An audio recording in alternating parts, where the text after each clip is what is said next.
An up-and-coming talent, a brilliant career, and a fateful morning that changes everything. On June 27, 1995, popular news anchor Jodi Huisentruit disappears without a trace, and the events that follow are a real nightmare for her family. While her professional success is admired, there seem to be people who want to destroy her private happiness, and at any cost.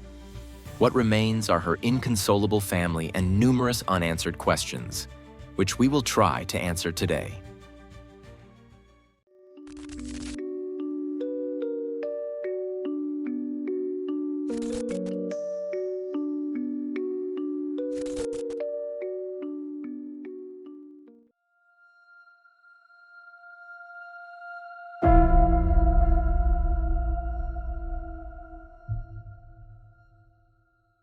Jodi Huisentruit was born on June 5, 1968 in Long Prairie, Minnesota.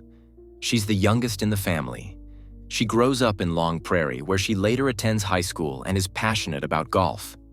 After graduating from high school, Jodi enrolled at St. Cloud State University, where she studied mass communications and speech communications. She completed her studies in 1990. Her first job after graduating was with Northwest Airlines, but her true passion was in radio, and so she began her radio career at CBS-NC shortly thereafter. She then returned to Minnesota to work for ABC. After that, she moved to Iowa again to take a job at CBS. There she finally seems to have found fulfillment. She works as a news anchor and becomes something of a star in Mason City. People love her outgoing, open manner, and soon there are also several men courting Jodi. But the now 27-year-old doesn't seem to be interested in anyone. It is only many years later that it becomes public knowledge that the truth was probably somewhat different. But more about that later. On June 26, 1995, the day before she disappeared, Jodi participated in a golf tournament. According to John Vance, a friend of hers, she went home with him afterwards to watch a video of her birthday party, which he had organized for her at the beginning of the month. It is said to be the last time that anyone sees Jodi alive. On Tuesday, June 27, 1995, around 4 a.m., her colleague Amy Kunz notices that Jodi has not shown up for work as planned. She calls her apartment and Jodi answers the phone. She explains that she overslept and would leave immediately for the station. But at 6 a.m., she still hasn't arrived, so Amy Kunz has to fill in for her on the morning show Daybreak. When her colleagues are no longer able to reach Jodi, they call the police around 7 a.m. When the investigators arrive at Jodi's apartment shortly thereafter, they find her red Mazda Miata in the parking lot. There are signs of a struggle near the car. A bent car key, a pair of red women's shoes, a hairdryer, hairspray, and earrings are scattered around the area and are later all found to belong to Jodi. The police also find an unidentifiable handprint on her vehicle. At first, there is still hope that Jodi will turn up soon, but the longer the police investigate, the less hope there is.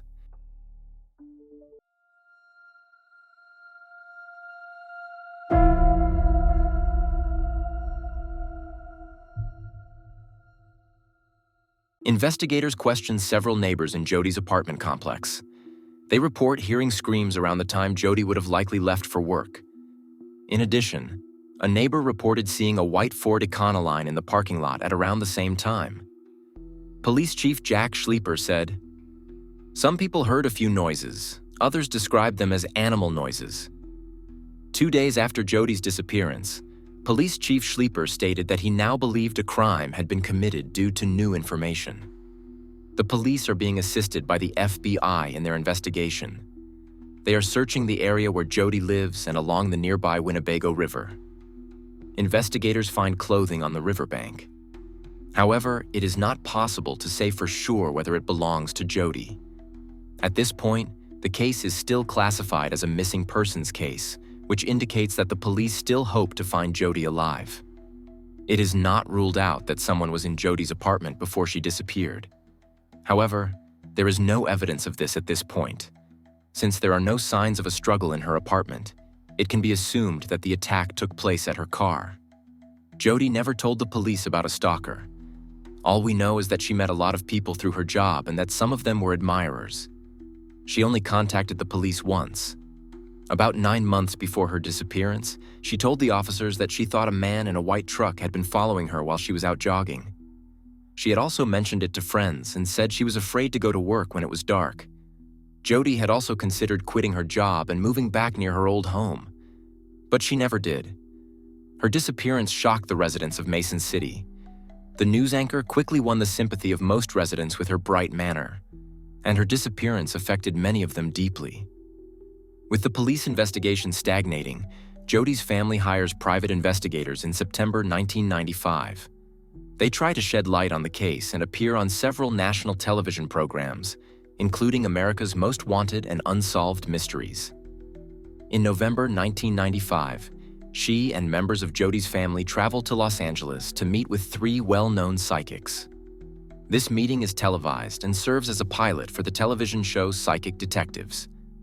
Although each show provides several clues, none lead to concrete evidence or the identification of a suspect. In May 1996, about 100 volunteers search an area in Cerro Gordo County, leaving flags to mark anything that seems suspicious. Each of these places is re-examined by law enforcement, but no promising evidence is found.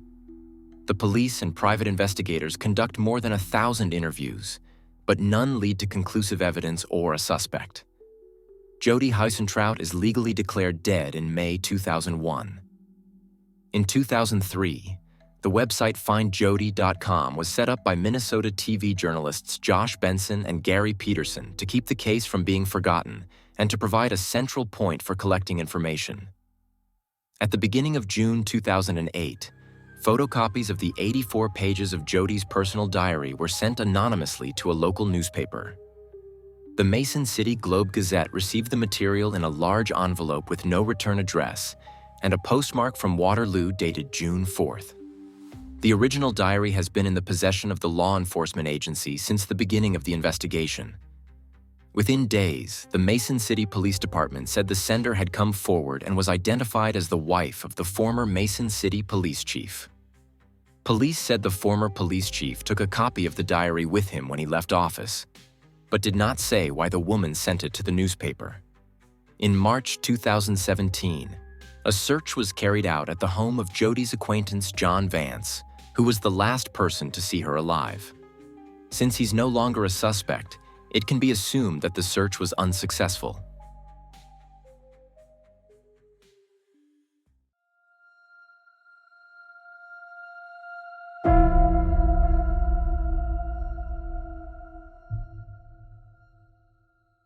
Private investigator Steve Ridge has been investigating the case since 2019. Ridge is convinced that Jodi Huisentruit had a relationship with a man she met just 10 days before she disappeared.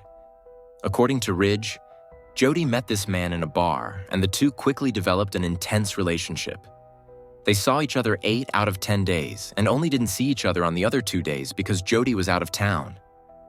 Jodi initiated phone calls and meetings almost daily, but despite the intensity of her relationship, she didn't even tell her closest friends about it. It's unclear why. However, Ridge suspects that she wanted to avoid drama or was afraid of upsetting another suitor. 5 days before her disappearance, Jodi met with the man at his house on Clear Lake. Ridge visited the man there and he told him that they sat on the terrace, had a drink, and enjoyed the view of the lake. According to the private investigator, the man was suspected at times, and the police even searched his garbage. Steve Ridge is convinced that the man himself is innocent, but still plays an important role in Jodi's disappearance. In his opinion, Jodi deliberately made it look like she wasn't dating anyone to avoid becoming the victim of another man's jealousy. Ridge suspects that someone still found out about their relationship and wanted to get revenge. In 2022, ABC airs a special program titled Gone at Dawn, which provides an overview of Jodi's disappearance and interviews people. On the 28th anniversary of her disappearance, Jodi's family releases a statement on the website findjodi.com, asking local residents for their support and asking anyone with information to come forward. In 2023, Steve Ridge doubles the reward in the Jodi Huisentruit case from $25,000 to $50,000. He emphasizes that money could be a powerful incentive to motivate someone who might otherwise be hesitant to come forward. He is convinced that Jodi is no longer alive and believes that there are people who know how she died. He suspects that multiple people may be involved and that some may be withholding important information. He hopes that the increased reward will prompt one of these people to break their silence. Steve Ridge has become very close to the Huisentruit family and speaks to Jodi's sister weekly. He feels compelled to help the family so that they can finally find peace and closure. Jodi's mother, Jane Huisentruit, died on December 9, 2014, without knowing what happened to her daughter. The family and investigators remain hopeful that new information and leads will help solve the case and bring justice for Jodi. And that's the end of today's video. Do you have any guesses about what might have happened to Jodi? Was it really a jealous admirer? Or could the last person to see her alive have had something to do with her disappearance? Feel free to write your opinion in the comments. This also supports this channel. If a video gets a lot of interaction shortly after uploading, it's more likely to be suggested to people who haven't subscribed to Insolito yet. Otherwise, there's not much more to say. Have a good morning, afternoon, or evening, depending on when you're watching this, and I hope we'll see each other again in the next video. Until then, bye for now.